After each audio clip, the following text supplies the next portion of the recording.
दोस्तों नमस्कार।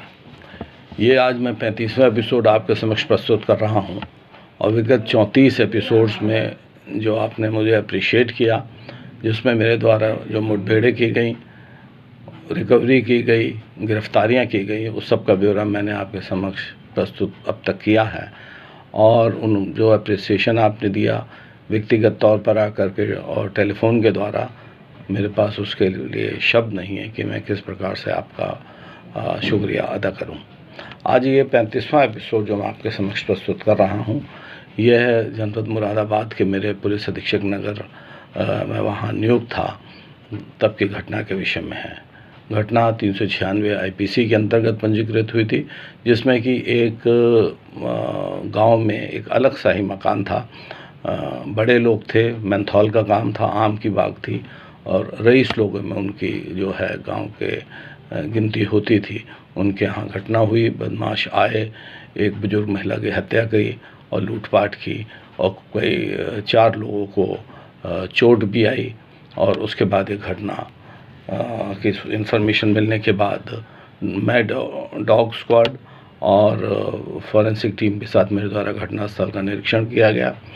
वहाँ से काफ़ी सारे फिंगरप्रिंट्स को लिया गया और डॉग जो है वो उसने स्निफर डॉग ने काफ़ी हद तक हमें डायरेक्शंस दिए कि एक डायरेक्शन की ओर गया, वो वहाँ से फिर लौटा है, उसके बाद दूसरा डायरेक्शन उसने पकड़ा और उसके बाद वो मेन रोड तक आ गया। इसका मतलब मेन रोड जो था वो वहाँ पर कोई गाड़ी खड़ी थी जिसके कि बदमाश घटना करने के बाद और लूटपाट करने के उपरांत उसी गाड़ी से वहाँ से किसी गाड़ी से निकल गए, क्योंकि डॉग उसके बाद आगे नहीं बढ़ पाया।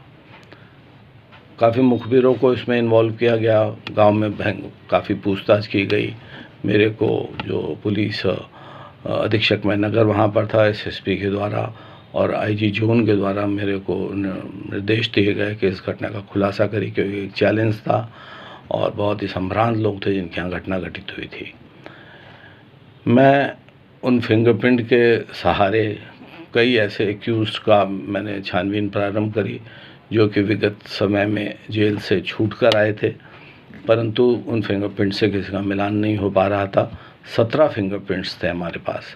तो 17 फिंगरप्रिंट्स का मतलब ये लेफ़्ट और राइट होकर होगा, तो इसका मतलब लगभग 8-9 लोग उस घटना में निश्चित तौर पर मौजूद रहे होंगे।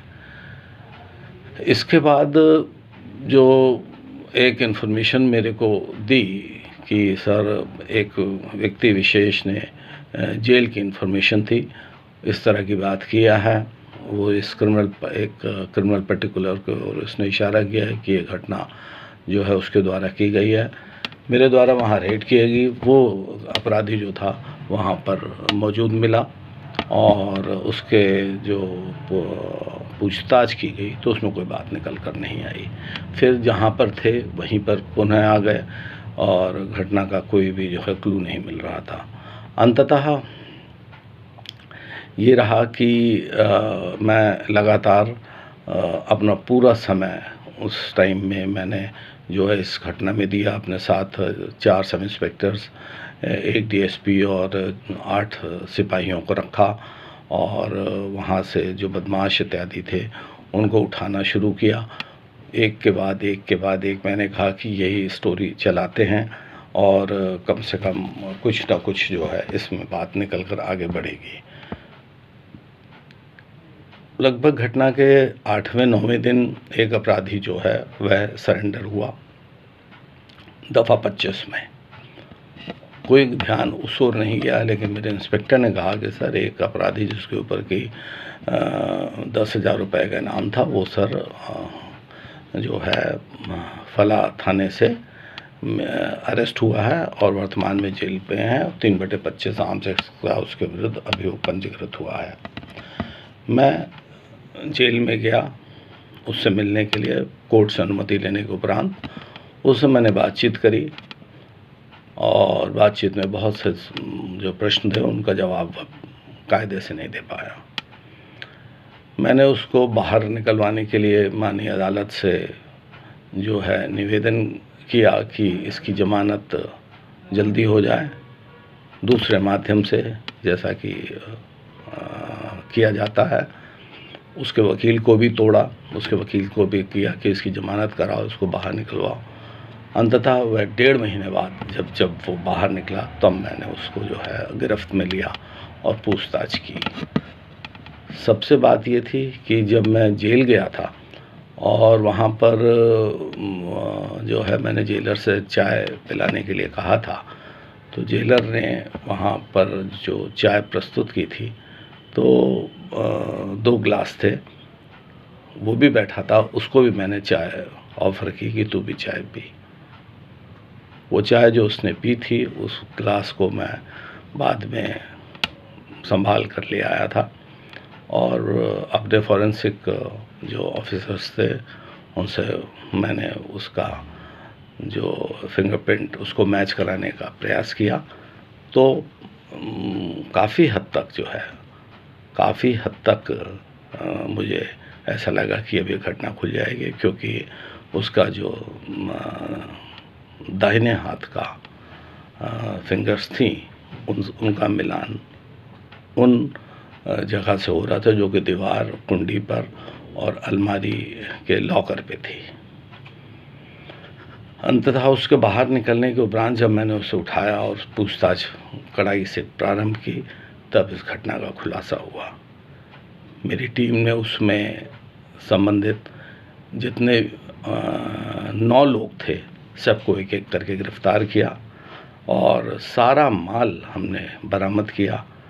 बहुत जो है मेहनत ज़रूर करनी पड़ी, लेकिन मेरा यह है कहना कि अगर किसी भी काम को बहुत ही सिस्टमेटिक तरीके से किया जाए, कोई जल्दबाजी ना की जाए और जो फॉरेंसिक एड टू इन्वेस्टिगेशन है पर्टिकुलरली उसको बहुत ही स्मार्टली अप्लाई किया जाए, तो निश्चित तौर पर आपको सफलता जो है वो मिलती है।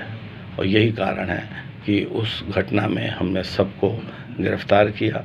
2 बदमाशों से मुठभेड़ भी हो गई थी, उन्हें जो है फायरिंग में चोट भी पहुंची थी, घायल अवस्था में उन्हें अस्पताल ले जाया गया था और बाकी 6 बदमाश अलग अलग तरीके से गिरफ्तार किए गए थे।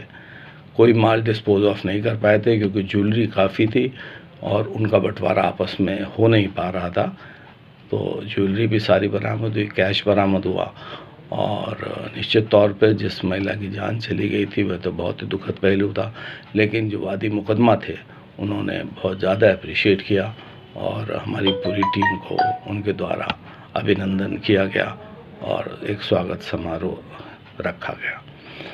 तो दोस्तों, ये आज ये 35वां एपिसोड था। 36वां एपिसोड प्रस्तुत करने के लिए मैं शीघ्र आपके समक्ष प्रस्तुत होऊंगा और मेरा आप सबसे निवेदन है कि इस चैनल को सब्सक्राइब करते रहें और देखते रहें, क्योंकि मैंने अपने लगभग 36 साल की सेवा में बहुत मेहनत से काम किया, बहुत मुठभेड़ें की और बहुत बदमाशों को गिरफ्तार किया, बहुत बदमाश मारे भी गए और यही कारण है कि मेरे को राष्ट्रपति द्वारा, माननीय मुख्यमंत्री जी द्वारा, माननीय गृह मंत्री जी द्वारा तमाम पदक प्राप्त हुए, पुलिस महानिदेशक की डिस्क प्राप्त हुई और माननीय राज्यपाल महोदय द्वारा मुझे पुरस्कृत किया गया। तो ये है कि मेहनत का फल जो मीठा होता है वो निश्चित तौर पे इस पे पूरी तरीके से लागू होता है, मैं कहूँगा। और इसी के साथ मैं आपका बहुत बहुत धन्यवाद करता हूँ कि आपने बहुत पेशेंस के साथ इसको सुना है और आपका जो अप्रिसिएशन है मेरे लिए सब कुछ वही मायने रखता है। बहुत बहुत धन्यवाद। जय हिंद, जय भारत।